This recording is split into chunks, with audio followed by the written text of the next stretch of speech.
Natapos last week, na-discuss ni Brad Raymond itong first part ng chapter 13.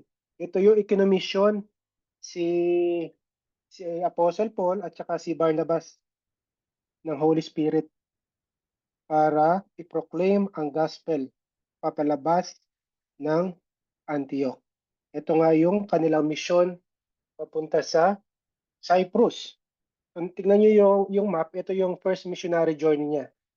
So, from Antioch, okay, pumunta sila sa port ng Seleucia, tapos nagbiyahe sila papuntang Salamis dito sa Cyprus. So dito sa Cyprus, sa lugar ng Paphos, okay, dito nila na-encounter itong sorcerer na si Jewish false prophet na si Bar Jesus. So kasama niya yung proconsul na si Sergius Paulus. Isang na matalinong tao. So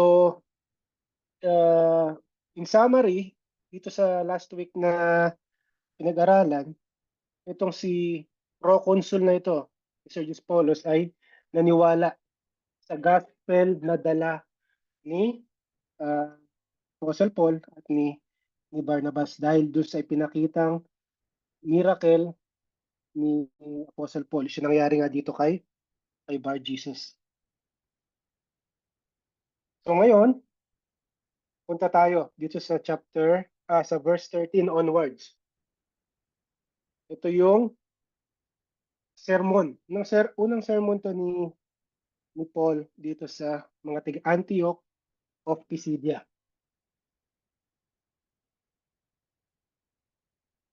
Okay, so buksan niyo po yung mga Bibles niyo, no, kung mas komportable po kayo sa Tagalog translation. So sundan niyo na lang po yung mga verses na aaralin natin. So dito sa verses 13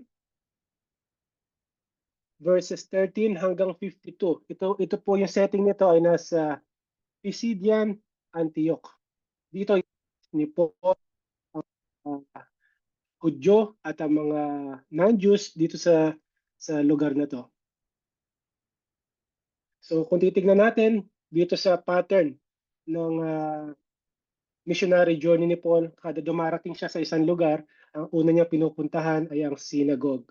So yung una niya, dahil nandun yung mga Hudyo at meron din mga non-Jews, which is yung mga God-fearing na mga Gentiles. Okay, so tuloy na tayo sa verse 13.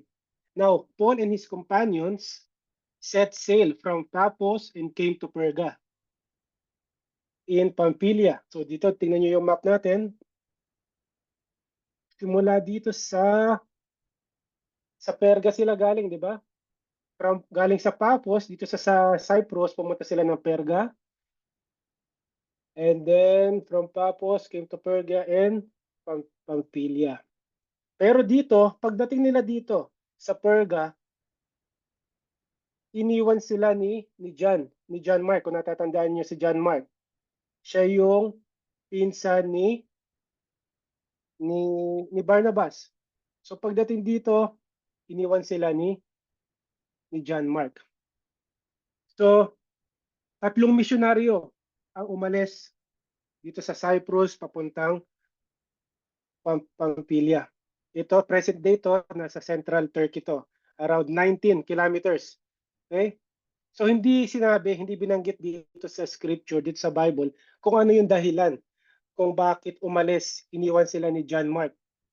So makita natin, kung binasa natin yung Bible na hindi tanggap ni Paul yung biglang pag-iwan sa kanila ni John Mark dahil walang sinabing reason basta umalis na lang siya. Pero ganun pa man, kahit nabawasan sila, tatatlo na nga sila tapos umalis pa si John Mark.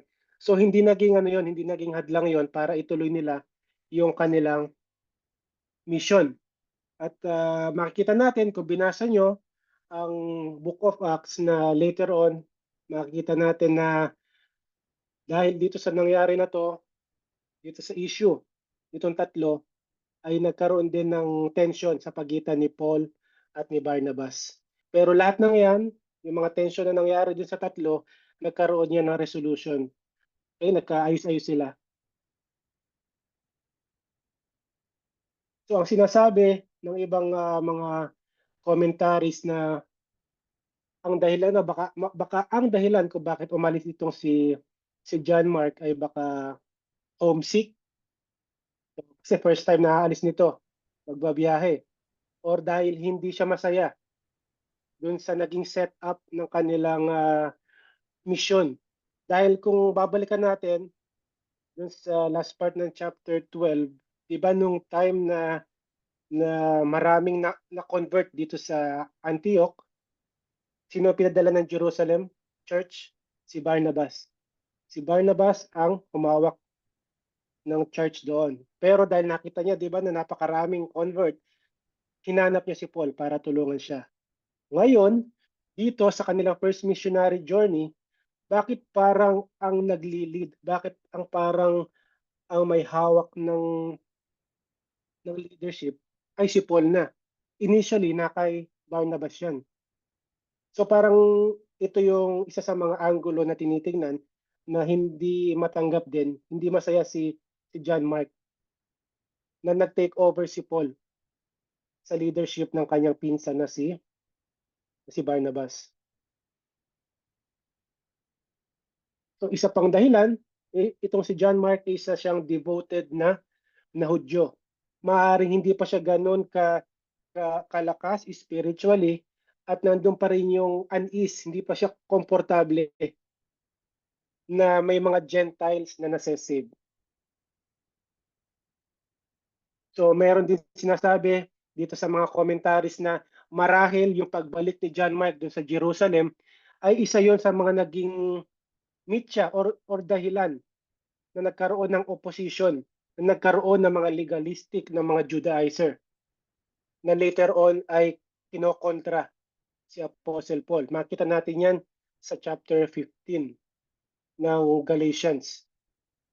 Isa yun sa mga tinitignan na anggulo kung ano yung naging effect ng pag-alis ni John Mark. Okay, so verse 14, they continued their journey from Perga. Buksan nyo na lang yung mga maps nyo. From Perga and reached Pisidian Antioch. On the Sabbath day, they went into the synagogue and sat down. Okay, dito sa verse 14, from Perga, pumunta sila sa Pisidian Antioch. Ito medyo malayo to, 160 kilometers ang layo. So, at wala silang mga grab dito. Ano to? Lakad. At hindi sa patag na lakarin to. Dumadaan sila ng mga bundok, hills. Marami silang dinadaanan. So, hindi okay yung daan. Kaya hindi biro itong mission nila. Kaya nga isang dahilan to kung bakit siguro nag-back out din itong si John Mark dahil parang hindi niya kakayanin itong ganitong mga parang trek, mga hiking. So kung maraming Antioch, 'di ba? Kailan lang nasa chapter 12, 'di ba? Antioch, dun sa may Syria. Tapos dito Pisidian Antioch. So marami daw 'yan, hindi lang dalawa ang Antioch. Sabi dito sa na-research ko, 16 na city ang ipinangalan ay Antioch. Okay, ito daw ay sinasabi dito sa history na mayroong isang hari na nagpangalan dito sa mga lugar na to in honor of kanyang it's either yung ama niya or yung kanyang anak. Kaya napakaraming lugar na ipinangalan puro Antioch yan. So ang distinction na lang na makikita natin kung ano Antioch yan, kung saan yung nakalagay siya na bansa. It's either Syria or dito siya sa may Pisidian. Okay? So yun lang ang ano natin, indication kung saang Antioch yan.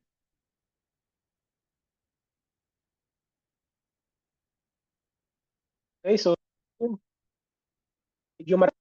Kaya, bilisan. So dito, pagdating nila nandun na sila sa synagogue. after reading the law and the prophets, ang law and prophets, ito yung Old Testament. Yung law, yung first 5 books of the Old Testament, and the rest are prophets. Si Jeremiah, si Isaiah, Ezekiel. So yan yung mga yon. So after reading the law and the prophets, the leaders of the synagogue sent word to them, dito kila Paul, saying, brothers, if you have any word of encouragement for the people, you can speak. So sinabihan sila na kung meron silang gusto sabihin, word of encouragement, so pwede silang magsalita para ma-encourage or mapalakas itong kongregasyon na to dito sa Pisidian Antioch. So ang typical na service, ang worship service dito sa mga synagogue na to ay meron silang prayer, tapos andyan yung pagbabasa nila ng Old Testament, ng Book ni Moses, at yung mga prophets. Pagkatapos niyan, meron silang sermon or yung homily. Okay? So ito yung setting ng kanilang worship service dito sa mga synagogue. Bakit sinabihan nila itong sila Paul at si Barnabas na sila yung parang sinabihan sila na pwede silang magsalita? Siguro dahil sinasabi ng iba na sa pananamit, dahil alam naman natin si Paul ay isang Pharisee, siguro meron siyang yung pananamit niya na magdi-distinguish sa kanya, na mag-stand out na isa siyang Pharisee. Makikita yun sa pananamit ng isang Hudyo. Kaya naman, inimbitahan sila na magsalita. Sa verses 16 to 43, ano to? Sermon. Ito na yung sermon ni Paul dito sa mga Hudyo dito sa synagogue. Pwedeng i-divide ang sermon ni Paul dito sa 3 section. Okay, ito yung una, yung isinamarize niya yung history ng Israel. Okay, na hanggang doon sa promise ng Diyos doon kay King David. Yan yung unang part. Yung pangalawang part na sinasabi ni Paul sa kanila, yung pagkamatay ni Jesus Christ at saka yung kanyang muling pagkabuhay, yung fulfillment doon sa pangako ng Diyos kay David. At yung pangatlong part dito ng kanyang sermon is yung ini-invite sila. Tinatawagan sila na mag-response dito sa message na dala ni Apostle Paul. Okay, so tuloy na tayo. Dahil isang maiksing sermon to, pinag-isa ko na lang yung slides natin, no? Kung medyo maliit, basahin nyo na lang po sa mga Bibles nyo. Okay, so verse 16, now, Paul stood up, tumayo si Paul. Paul stood up and motioned with his hand and said, fellow Israelites, and you who fear God. Sabi niya, listen, makinig kayo. So dito pa lang sa verse 16, ano mapapansin natin? May dalawang grupo sa loob ng synagogue. Merong mga Israelites, merong mga Hudyo, at merong mga Gentiles. Ito yung napag-aralan natin, yung mga God-fearing na mga Greeks or Gentiles. Okay, so dalawang grupo ng tao ang meron dito sa synagogue. 17 to 23, babasahin ko. The God of this people, Israel, chose our ancestor. Pinili ang kanilang mga ninuno. Made the people prosper during their stay in the land of Egypt and led them out of it with a mighty arm. Verse 18, and for about 40 years, he put up with them in the wilderness. And after destroying the 7 nations in the land of Canaan, he gave them their land as an inheritance. Verse 20, this all took about 450 years. After this, he gave them judges until Samuel the prophet. After noon, then they asked for a king. And God gave them Saul, the son of Kish, a man of the tribe of Benjamin, for 40 years. Ano nangyari after noon? Verse 22, after removing Saul, he raised up David as their king and testified about him. Ano sabi niya? I have found David, the son of Jesse, to be a man after my own heart, who will carry out all my will. From this man's descendants, as he promised, God brought to Israel the Savior, Jesus Christ. So dito, summarize ulit ito, naka-summarize to. Yung history ng Israel, so dito ini-emphasize ang sovereignty ng Diyos sa pagpili ng nation of Israel. Kita natin, no, sovereign siya kung sino pipiliin niya. At pangalawa, yung pag-establish, sovereign din siya. He made the people prosper during their stay in the land of Egypt. At pangatlo is yung pagligtas niya dito sa mga pinili niya. And led them out of it with a mighty arm. Dito, yung story pumunta na kay King David at yung fulfillment ng mga pangako ng Diyos sa kanya. Okay? Dito sa makita natin sa verse 19, and after destroying 7 nations in the land of Canaan, He gave them their land as an inheritance. So dito medyo mag-back and forth tayo, no, sa Old Testament para makuha natin yung buong istorya.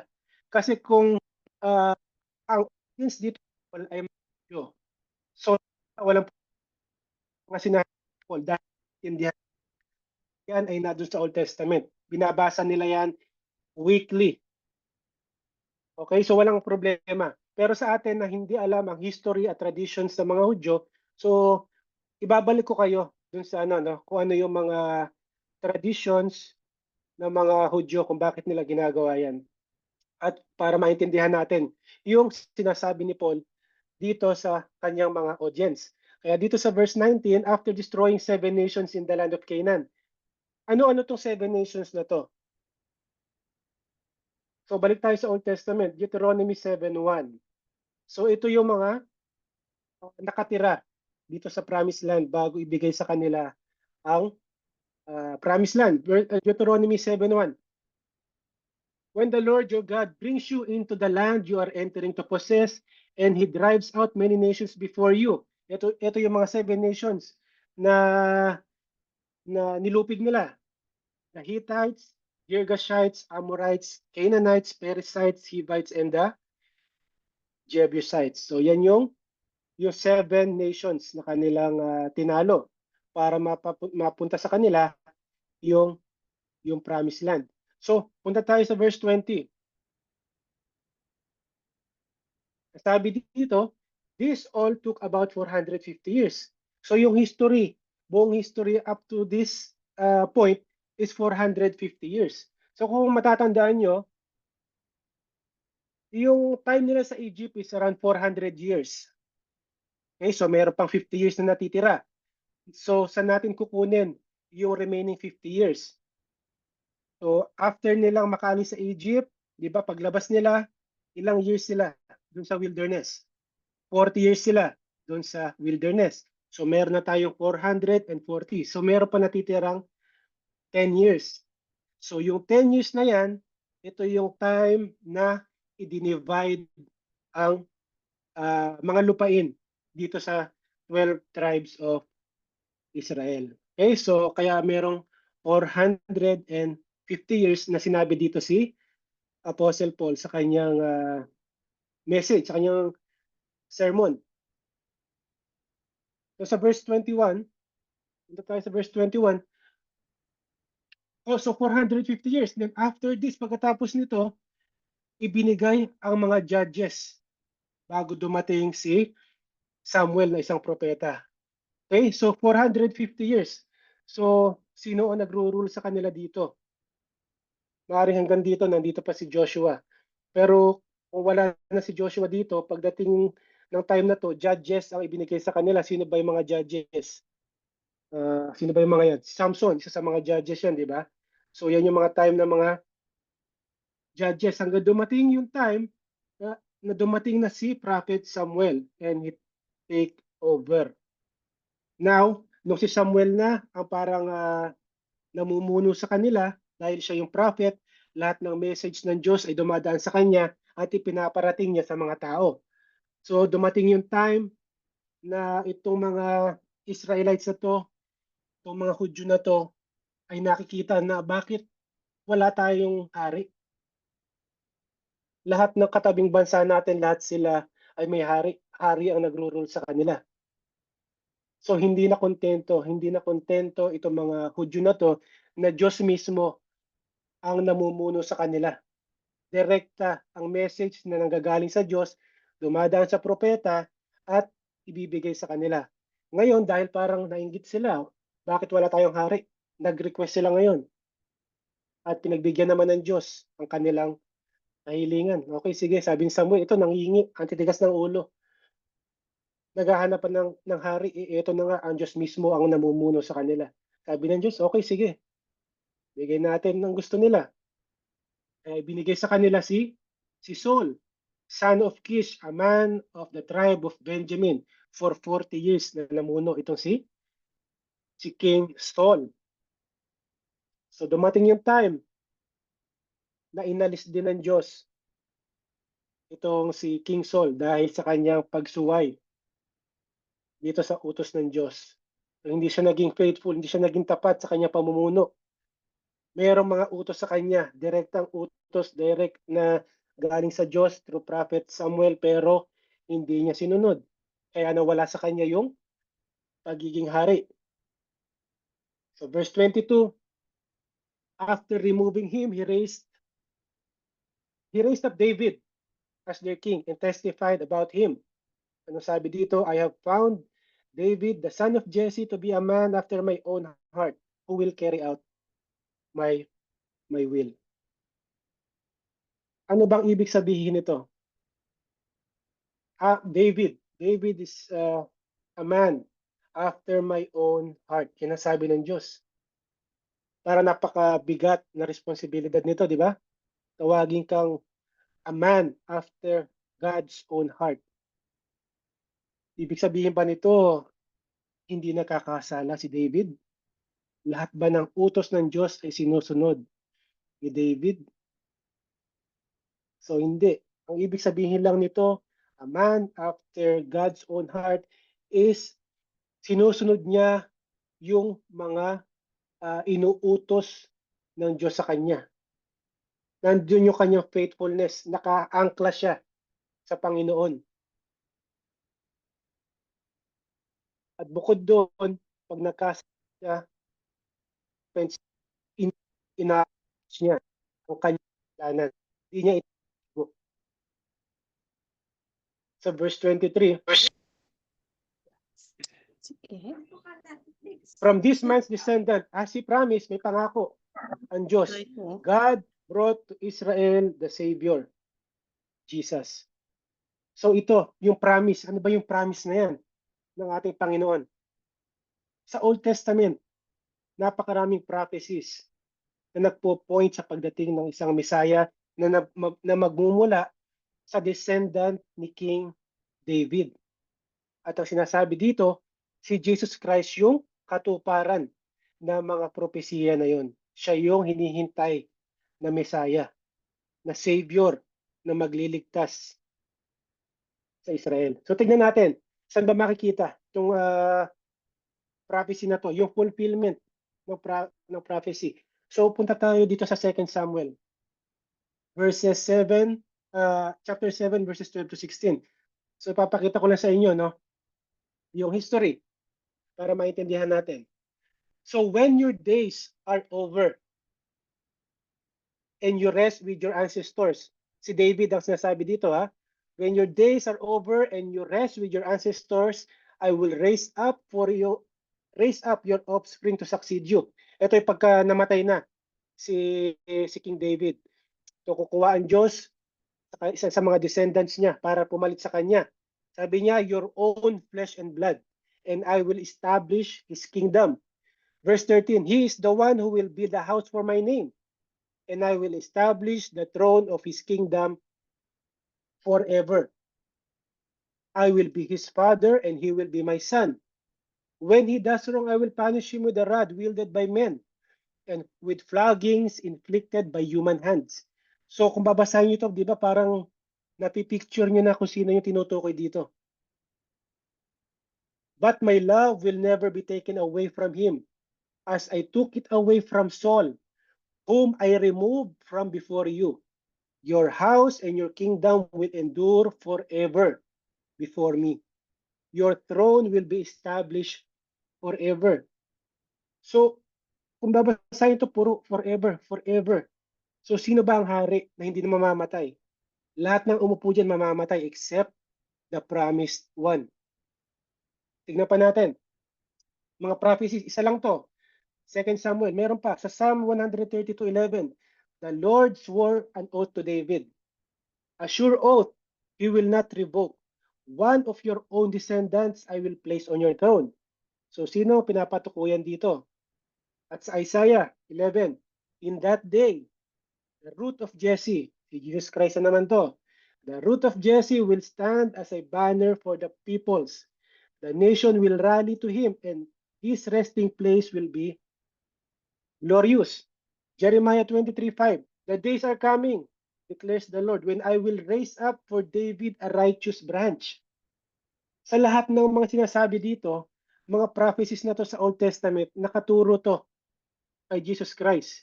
A king who will reign wisely and do what is just and right in the land. So, ilan lang to, napakaraming prophecies na nagkaroon ng katuparan nung dumating si Jesus Christ. Kung titignan nyo yun yung nangyari sa cross, napakaraming prophecies ang na-fulfill ni Jesus Christ doon mismo sa cross. So, ito, nakita natin, no? Question ngayon, in light of his sin, in light of yung mga kasalanan ni King David, paano siyang sinabi at tinawag na man after God's own heart? Kung makasalanan naman siya, di ba? Hindi siya pinili ng Diyos dahil wala siyang kasalanan. Alam natin yan, lahat ng tao may kasalanan. Pinili siya ng Diyos, nasabi ng Diyos yan about King David dahil matindi yung faith and trust ni David sa Panginoon. At siya lang ang Diyos na itinuturing ni David at wala nang iba. Naniniwala siya sa kapangyarihan. In times of war, naniniwala siya na ililigtas sila ng Diyos dito sa mga kaaway nila. Ganyan katindi yung faith and trust ni David sa Panginoon. Isa yan sa mga dahilan kung bakit natawag siyang man after God's own heart. Nabubuhay si David dahil nakaangkla siya sa Diyos. Siya yung reason ng kanyang buhay. Ganon katindi si David.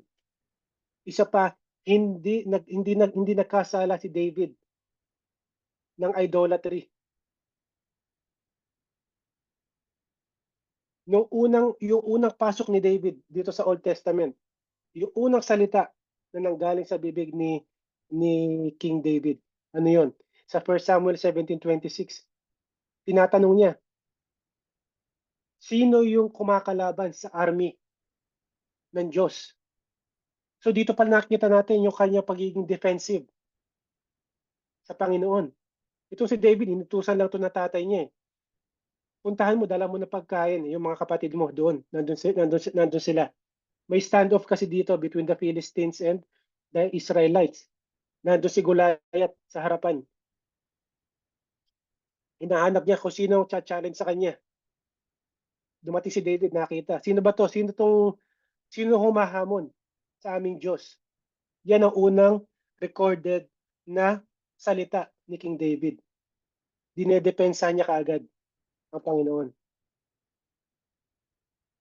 So ilan lang yan sa mga karakter ni David. Kaya nasabi ng Diyos na siya ay after God's own heart. Ito pa yung isa. Although maraming kasalanan si King David, isa na dyan yung kanyang adultery at sa kanyang yung pagpatay ni David, pagpapatay ni David dun sa asawa ni Bathsheba, no? Isa lang yan sa mga matinding kasalanan na nagawa niya. So, ganun pa man, hindi naging dahilan yung adulterous relationship niya dito kay Bathsheba para maghanap ng ibang Diyos. Ibig sabihin, yung morality niya is intact. kahit ganun yung nangyari, nandun pa rin yung kanyang morality. Ibig sabihin, yung ano pala kanyang faith, hindi yung morality. Yung morality niya parang na-shake yung kanyang morality. Nagkasala siya dahil nga doon sa adultery tsaka yung pagpatay doon sa asawa ni Bathsheba. Pero yung kanyang faith ay hindi nagbago. Nandun pa rin yung kanyang faith. So tignan natin. Makikita natin yan doon sa example between David at yung anak niya na si Solomon. Tingnan natin sa 1 King 11:4. Ito yung anak niya. As Solomon grew old, his wives turned his heart after other gods. So makikita natin dito, hindi naging faithful si Solomon. Natangay siya ng mga babae niya, ng mga asawa niya para sumamba sa ibang Diyos. And his heart was not fully devoted to the Lord his God, as the heart of David his father had been. So ibang-iba siya dun sa kanyang ama na si David, na hindi humantong yung pagkakasala niya sa iba pang pagkakasala. Dito naman yung idolatry. Naging adulterer siya, naging murderer siya, pero hindi humantong dun sa pagiging idolatrous. Okay?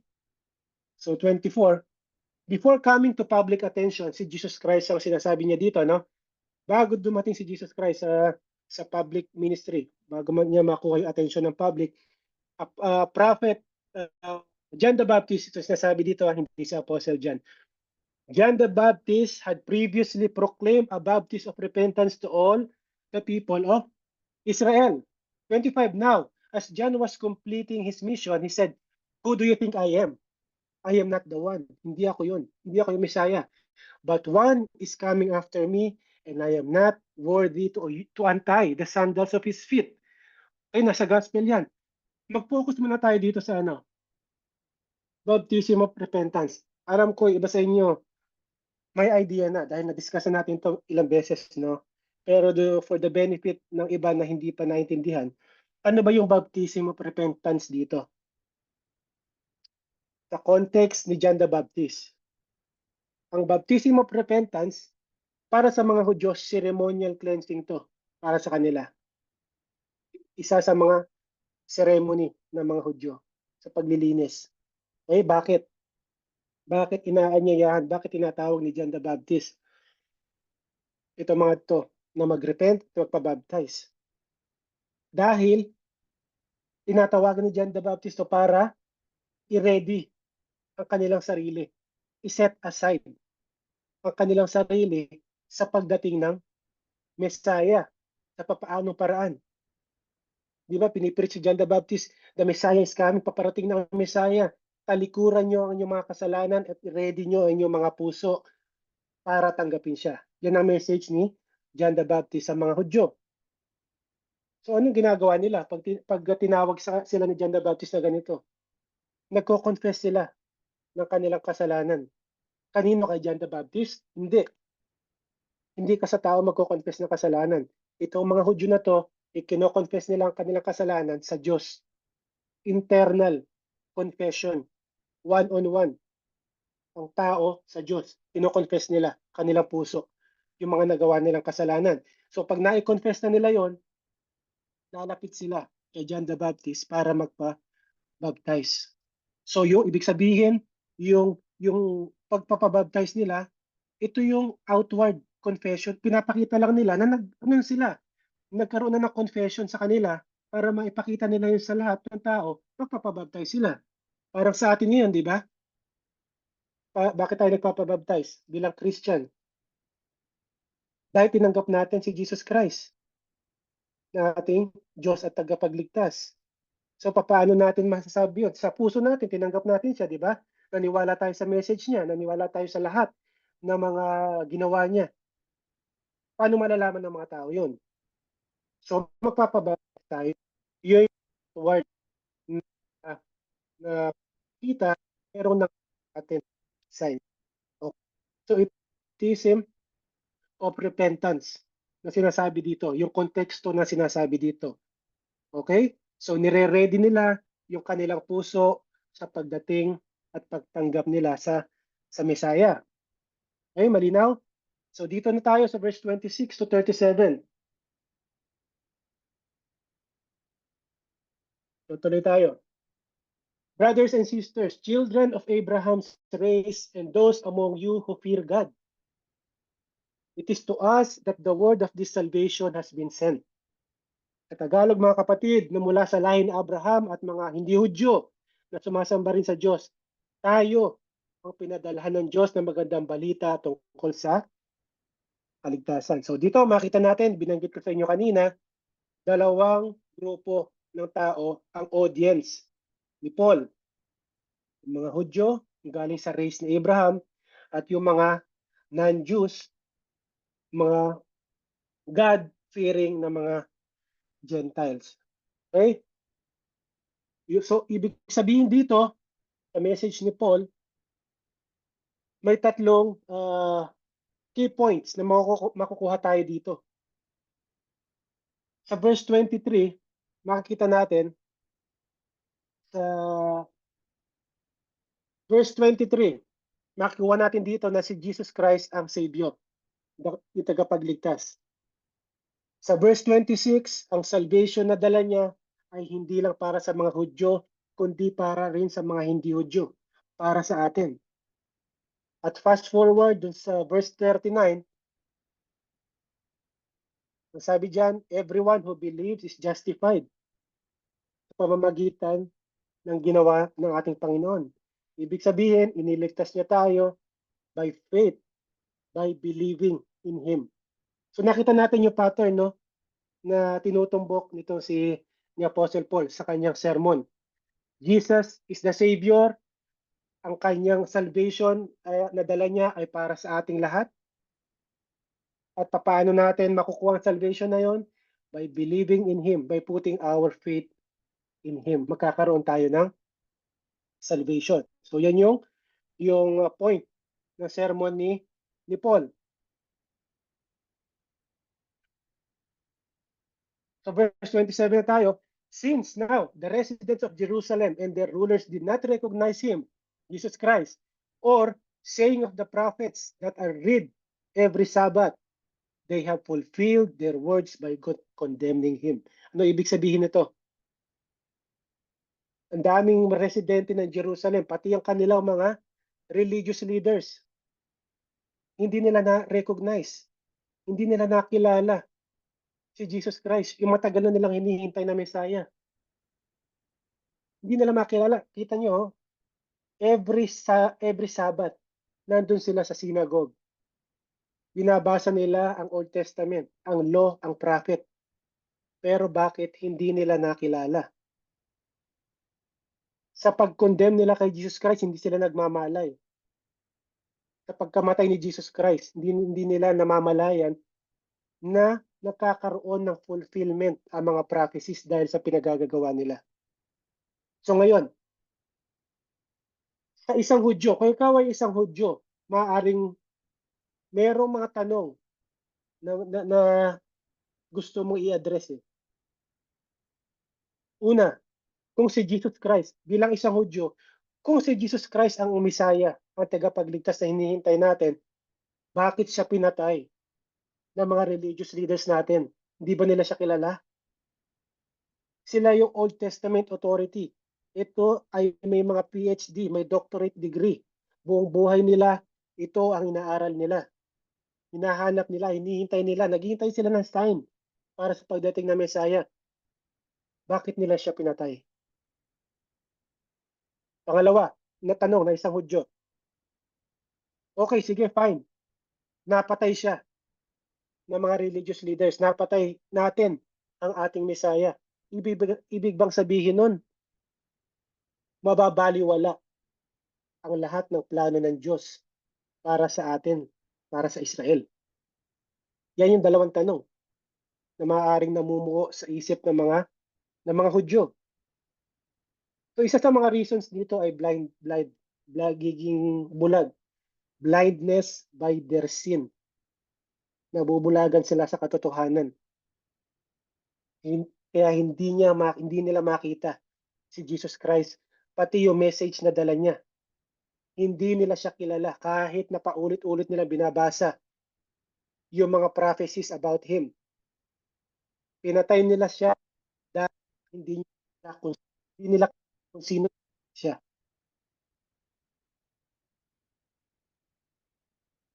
Every Sabbath, paulit-ulit yan. Binabasa nila yan. Mula pa noong time ng mga ninuno nila na ipasa-pasa na sa kanila yan. Ibig sabihin, more or less, alam nila ang sinasabi ng law at ng mga propeta. Ginagawa nila yan. Pero, bakit parang hindi nila alam yung mga sinasabi nila?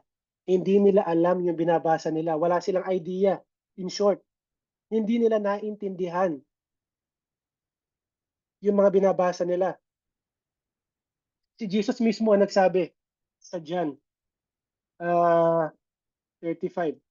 Nasa na yun? Hindi ko na isulat.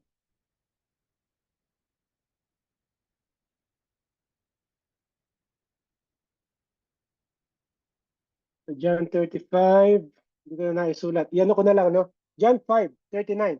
Sabi ni Jesus Christ sa kanila, sinasaliksik nyo ang kasulatan sa pag-aakala na sa pamamagitan nito ay magkakaroon kayo ng buhay na walang hanggan. Ang kasulatan mismo ang nagpapatotoo tungkol sa akin. So tingnan nyo, napakatindi ng kanilang devotion pagdating sa pagbabasa ng Old Testament para hanapin ang eternal life. Pero dun mismo sa binabasa nila, nagpapatotoo yun tungkol kay Jesus Christ. Pero hindi nila ma-gets, hindi nila maintindihan. So, wag nating isipin na anong klaseng mga tao ba itong mga to. Basa ng basa, hindi naman pala nila naintindihan yung binabasa nila. Nasa harap na nila yung hinihintay nila. Nasa harap na nila yung sagot. Hindi pa nila makita. Pwede rin nating i-apply yan sa present day church natin ngayon. Napakaraming churches ngayon na ganyan ang sitwasyon. Ang Iglesia ni Cristo, Jehovah's Witness, Mormons, Roman Catholic, even yung mga Christian churches. May bit-bit pa mga Bible yan. Patuloy sila nagbabasa ng scripture. Pero wala silang idea sa binabasa nila. Bit-bit nila ang Bible pero hindi nila kilala ang Diyos. Hindi nila alam kung ano ba talaga ang sinasabi ng Diyos. Parang naging decoration lang sa kanila ang Bible. Or parang gagamitin nila yung Bible para depensahan yung kanilang stand on certain issues. Ito-twist nila ang scripture, ito-twist nila ang salita ng Diyos para madepensahan kung ano yung kanilang pananiniwalaan. Out of context lahat ng paliwanag nila pagdating sa scripture. So hindi tayo nalalayo dito sa kondisyon ng mga Hudyo nung time na to, yung pinapangaralan ni Apostle Paul. So nangyayari pa rin yan hanggang ngayon. Maaaring siya sa dahilan yan, bakit hindi maintindihan? Dahil ang tao ay namumuhay sa kasalanan. Hindi nila marinig ang salita ng Diyos or hindi nila maintindihan.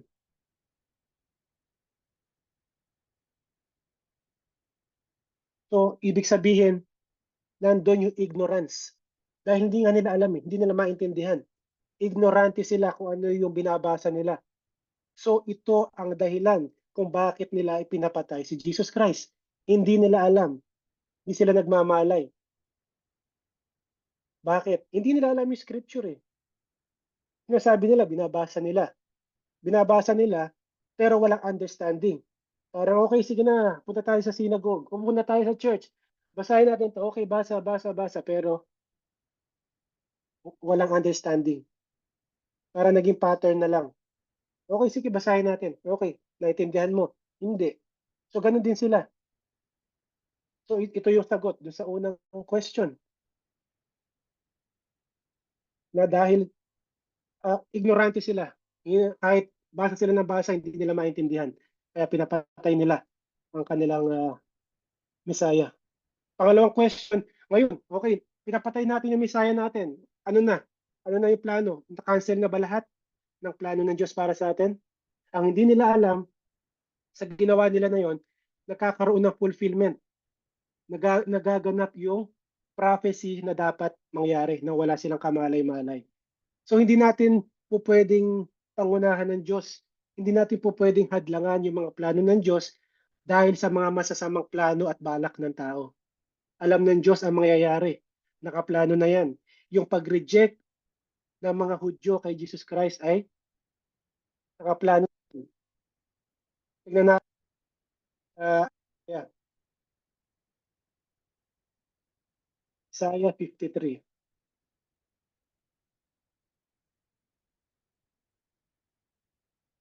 Ito, Isaiah 53. Pay attention. Ay, hindi pala to. Isaiah 53.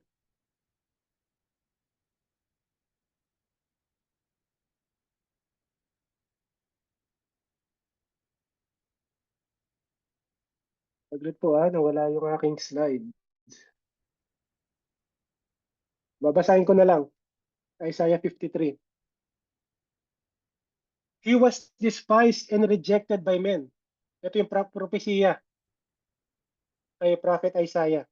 He was despised and rejected by men, a man of suffering, who knew what sickness was. He was like someone people turned away from. He was despised, and we didn't value him. So sino ang pinapatungkulan dito? Ang ating Panginoon, si Jesus Christ.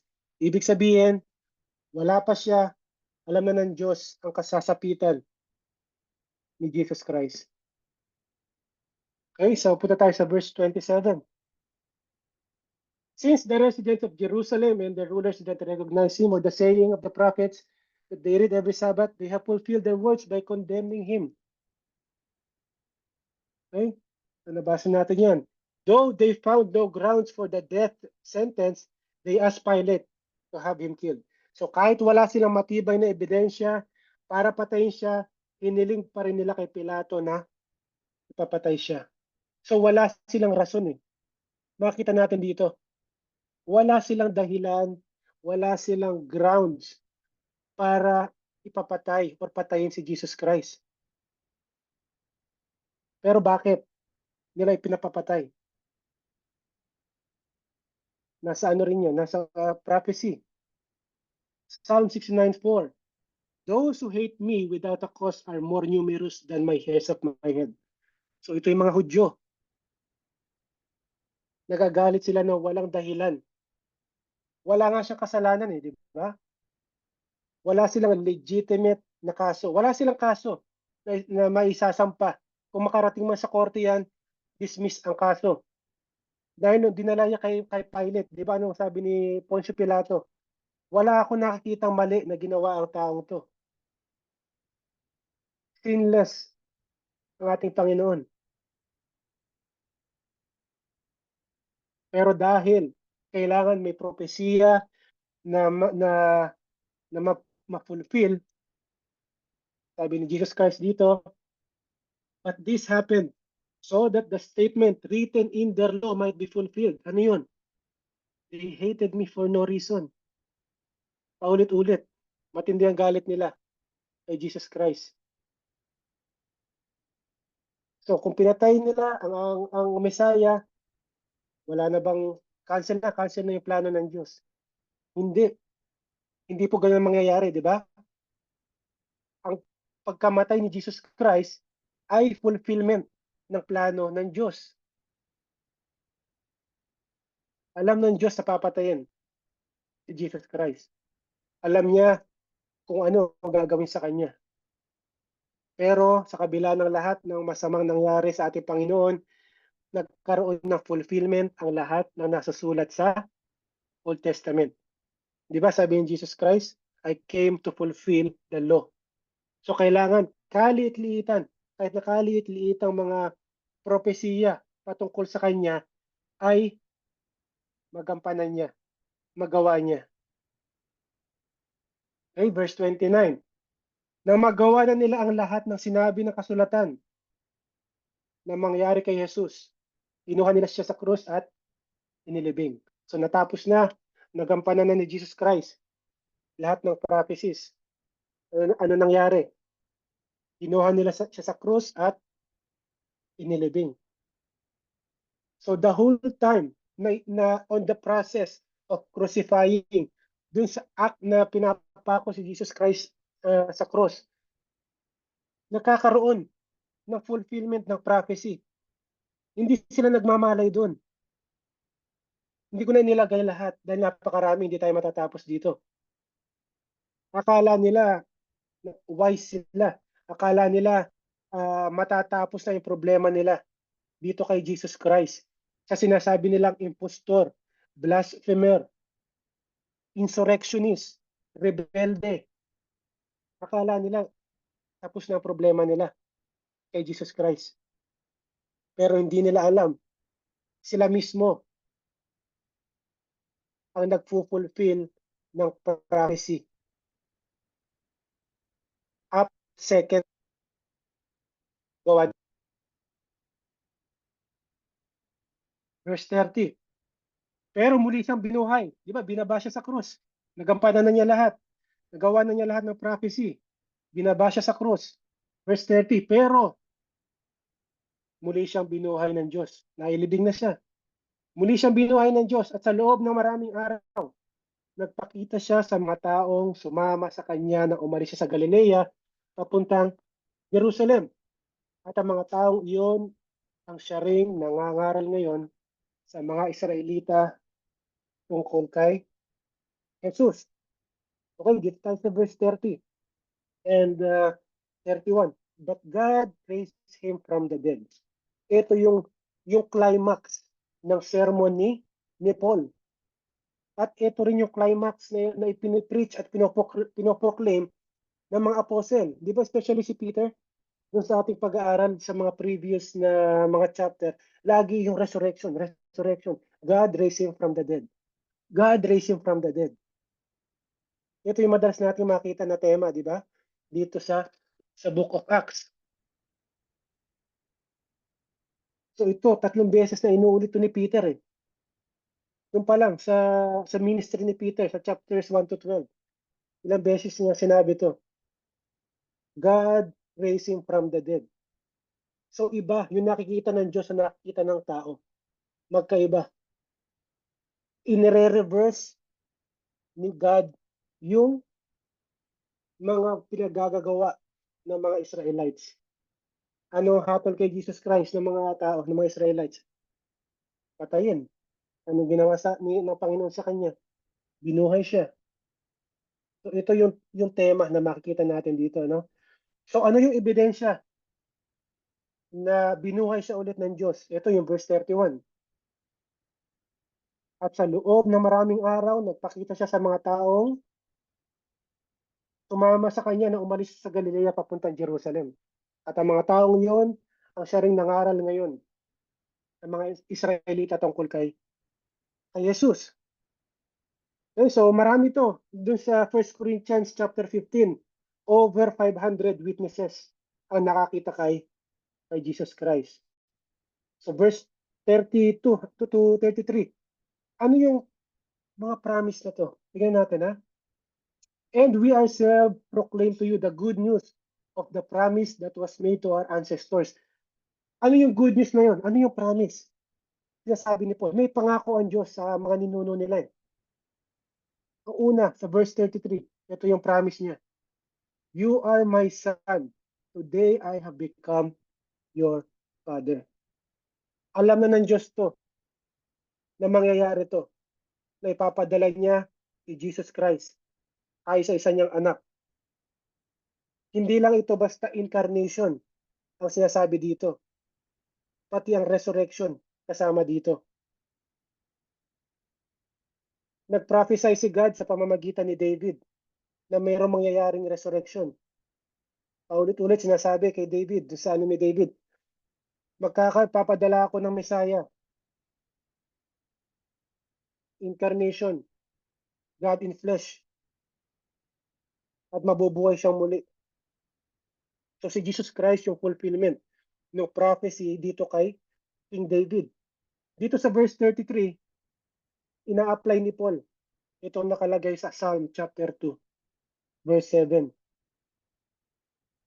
You are my son, today I have become your father.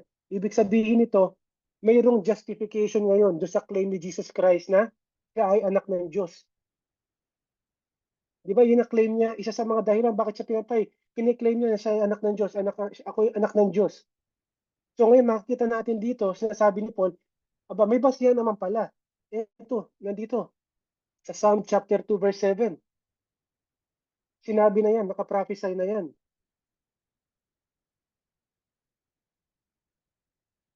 Sa verse 34, pinangako na noon pa ng Diyos na bubuhayin niya si Jesus at ang kanyang katawan ay hindi mabubulok dahil sinabi niya, ang mga ipinangako ko kay David ay tutuparin ko sa inyo. So ito yung pangalawang pangako. Yung mga pangako niya kay David, tutuparin niya. Ano yung pangako na yan? Meron siyang may covenant siya. Di ba may tinatawag tayong Davidic covenant. Permanent covenant with David.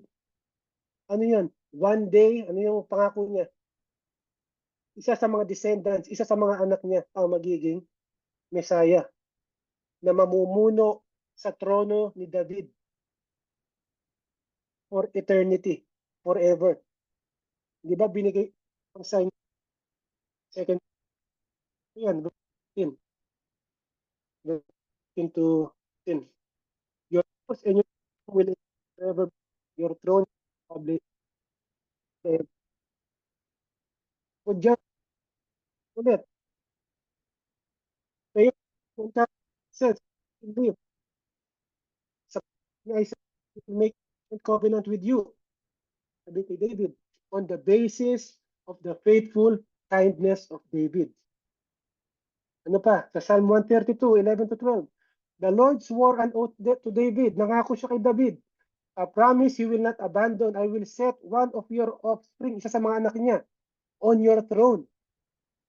If your son keep my covenant and my decrees that I will teach them, their sons will also sit on your throne forever. So ang daming mga pangako na i-fulfill, na natutuparin ng ating Panginoon dahil nangako siya. Verse 35. Ngayon, therefore, ano na to? Pangatlong pangako to eh. Therefore, he also say in another passage, you will not let your Holy One see decay. Hindi maaagnas, hindi mabubulok. Verse 36, for David, ito, sinasabi niya si David, after serving God's purposes in his own generation, sinasabi dito, nung pagkatapos mag-serve ni David, natapos niya lahat na ipinagawa sa kanya ng Diyos. Ano nangyari kay David? He fell asleep, namatay siya, inilibing at nabulok, naagnas siya. Pero, verse 37, but the one God raised up did not decay. Sino ang binuhay ng Diyos na hindi nakaranas ng pagkabulok? Isa lang ang papasok sa isip natin, si Jesus Christ. So, ang daming prophecies, di ba? Ang daming mga pangako na tinupad, binigyang katuparan ng ating Panginoon sa pagdating ni Jesus Christ. Ito pa, sa Psalm 16:10. For you will not abandon me to Sheol. Ito yung Sheol, yung lugar kung saan yung mga namatay, mga kaluluwa. For you will not abandon me to Sheol. You will not allow your faithful one to see decay. Nagkaroon ng fulfillment to sa pagkabuhay ni Jesus Christ.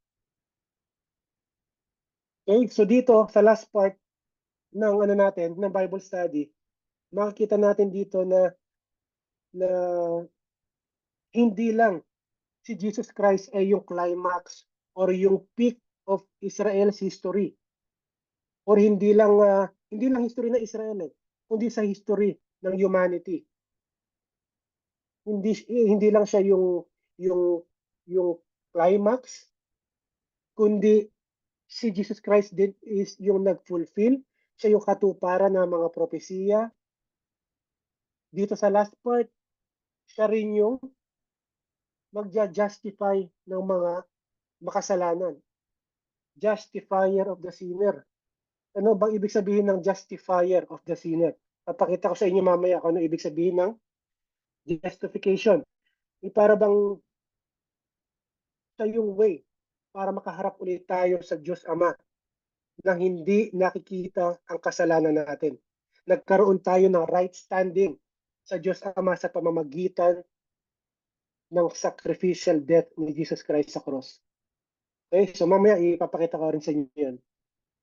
So sa verse 38, kaya nga, ito na, mga kapatid, dapat ninyong malaman na sa pamamagitan ni Jesus ay ipinapahayag namin sa inyo ang balita na patatawarin tayo ng Diyos sa ating mga kasalanan. So posible na ngayon ang kapatawaran ng kasalanan dahil kay Jesus Christ. So ito, ang mga Hudyo, sa konteksto ng mga Hudyo, sensitive sila, aware sila sa kasalanan at alam nila yung consequences ng mga nagagawa nilang kasalanan. Malinaw sa kanila to. Kaya meron silang, di ba, meron silang mga sacrificial offering, meron silang sin offerings, kaya merong temple, di ba? Ang dami nilang ino-offer doon. At alam nila na ayaw ng Diyos kahit na maliit na kasalanan. Napakalaki ng consequences pag hindi nila na-address ang kasalanan. Alam nila yan. Ibinigay sa kanila yung law, yung batas para ipakita sa kanila na hindi nyo kayang i-fulfill lahat yan. Wala ang makaka-perfect sa inyo na binigay ko na batas. Kailangan nyo ng lilipin nyo. Kailangan nyo ng final deliverer ng tagapagligtas dahil hindi kayo makakaligtas. Dahil patuloy nyong binabiolate ang mga law na ibinigay ko sa inyo. Kailangan nila ng mag-i-empower sa kanila para masunod nila ang Diyos. Para magawa nila yung pinapagawa sa kanila. Kaya ibinigay ang law. Diba sabi, ang law ibinigay yan para i-expose ang mga kasalanan ng tao. Kaya ang mga Hudyo, alam nila sa puso nila na andun yung guilt eh. Dahil nga sensitive sila sa kasalanan na gagawa nila. Kailangan nila, hinahanap nila yung forgiveness na pangmatagalan. Kasi sa kanila, ang cycle of life sa kanila, umiikot sa templo eh. Nagkakasala sila, mag-o-offer sila ng hayop para patawarin sila. Magkakasala sila, babalik na naman sila sa templo. Ang daming hayop na pinapatay. Dahil araw-araw may pinapatay na hayop.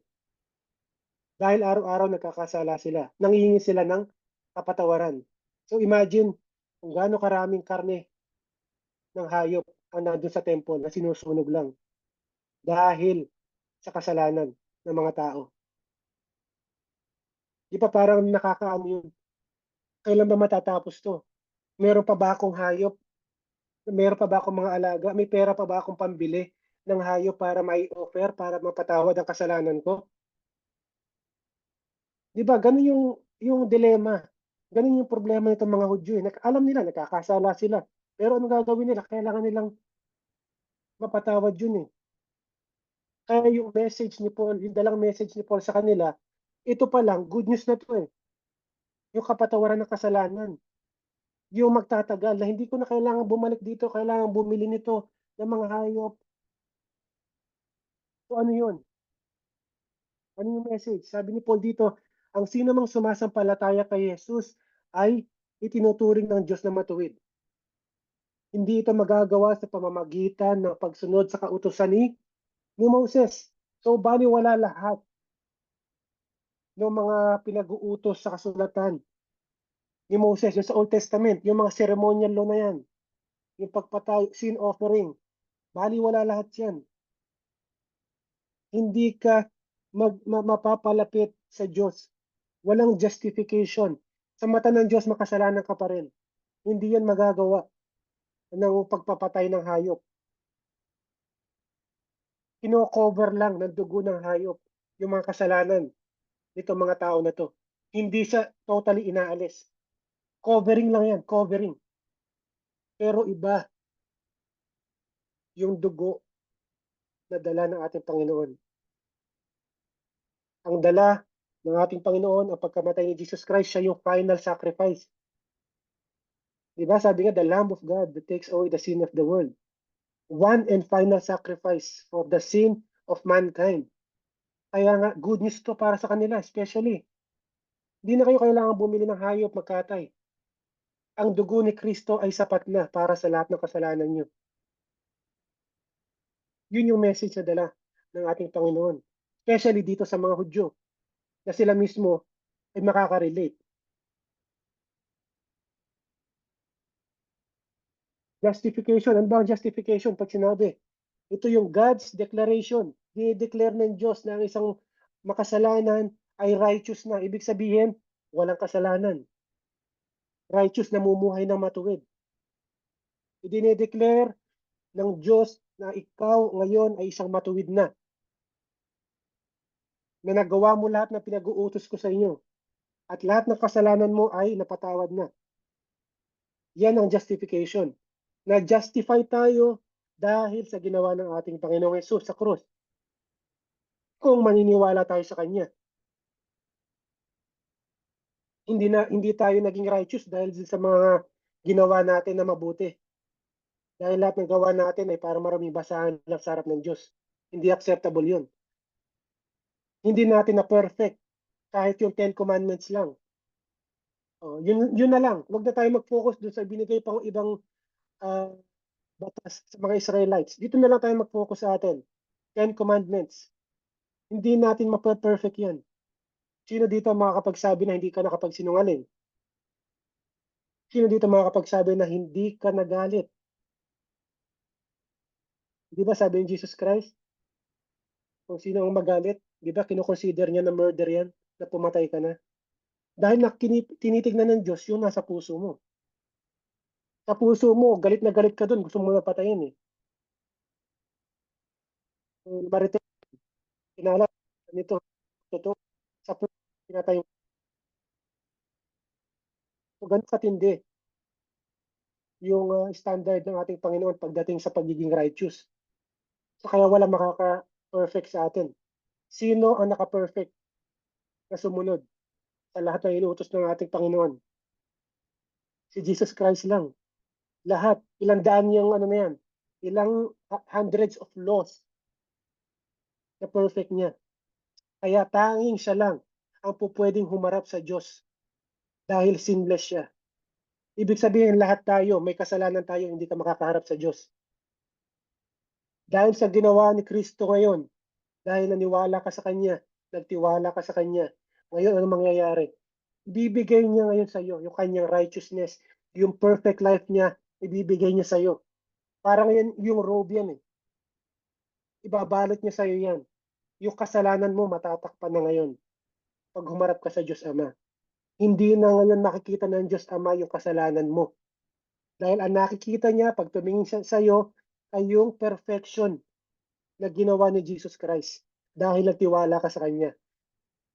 Nagtiwala ka dun sa ginawa niya, hindi dun sa gawa mo na magsasalba sa iyo. Yun ang ibinigay sa atin ng Panginoon.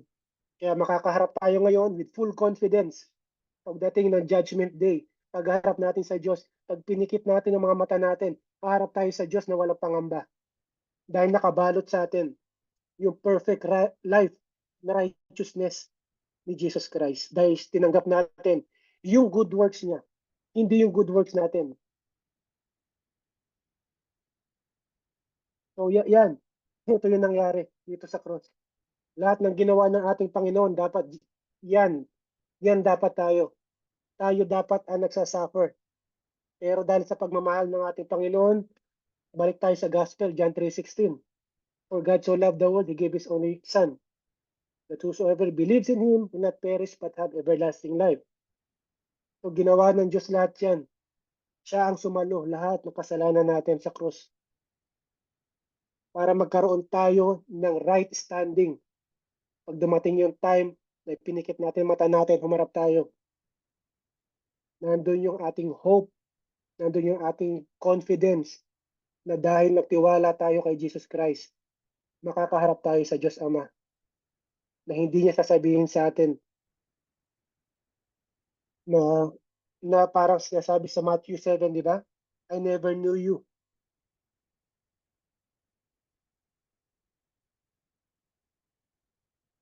So ito mga kapatid, yung message na dala ni Apostle Paul dito sa mga uh, Antioch in Pisidia.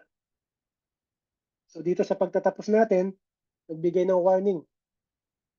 Nagbigay ng warning si Paul. Sabi niya dito, kaya mag-ingat kayo para hindi mangyari sa inyo ang sinasabi ng mga propeta. Kayong mga nangungutya, mamamangha kayo sa aking gagawin. Mamamatay kayo dahil mayroon akong gagawin sa inyong kapanahunan na hindi nyo pa pinaniniwalaan kahit may magsabi pa sa inyo. So ano ang gagawin ng Diyos dito? Merong ikinokot dito si Apostle Paul na propeta, si Habakkuk. Si Prophet Habakkuk naman ang kinokot dito ni Paul. Sabi dito ni Habakkuk, tignan ninyong mabuti ang mga mangyayari sa mga bansa at talagang magtataka kayo sa inyo makikita sapagkat may gagawin ako sa inyo kapanahunan na hindi ninyo paniniwalaan kahit na may magbalita pa nito sa inyo. So di ba? Ito yung parang binabalikan ni Paul. Mag-ingat kayo. Watch out. Sabi ni Paul sa kanila. Sabi ni Paul dito, pag hindi kayo nag-respond dito sa dalang message ng ating Panginoon, kung hindi kayo maniwala kay Jesus Christ, may mangyayari sa inyo na sinasabi ng propeta. Ito nga, sinasabi ni Habakkuk. Ano ba yung nangyari dito sa time ni Habakkuk nung sinulat niya to? Ngayon sa time ni Habakkuk ay magulo ang Israel. Ang sabi ng Diyos kay Prophet Habakkuk, sabihin mo sa mga tao, sabihin mo dyan sa mga Israelita na yan, may gagawin ako na hindi nila iisipin, hindi nila paniniwalaan na gagawin ko yan. Ano yun? I-judge ang Israel. Nakita natin yung unbelief. Hindi sila naniniwala kasi talaga matitigas sa ulo. Itong mga Israelites na to, paulit-ulit, mula sa Old Testament hanggang sa New Testament, pagdating ni Jesus Christ, ganyan sila. Patuloy ang project nila sa Diyos. At sila na, ano ang judge? So, sinasabi ni Habakkuk dito, pinadala yung si Nebuchadnezzar, Chaldeans, yung Babylonians. Ano nangyari? Ang daming pinatay. Sinira ang temple. Kinuha sila bilang mga slaves papunta ng Babylon. Nawala ang nation of Israel. Kaya sabi ni Paul, makinig kayo, pakinggan nyo, at mag-response kayo dito sa message na nadala ni Jesus Christ na sinishare namin sa inyo. Ito ang mangyayari sa inyo kung patuloy kayong magre-rebelde, patuloy yung ire-reject yung message na dala ni Jesus Christ. Okay, so maraming salamat. So dito nagtatapos yung ating part 2 ng chapter 13. So medyo mahaba ito dahil na-cover natin pati yung Old Testament. Okay, so maraming salamat. So punta na tayo sa ating discussion.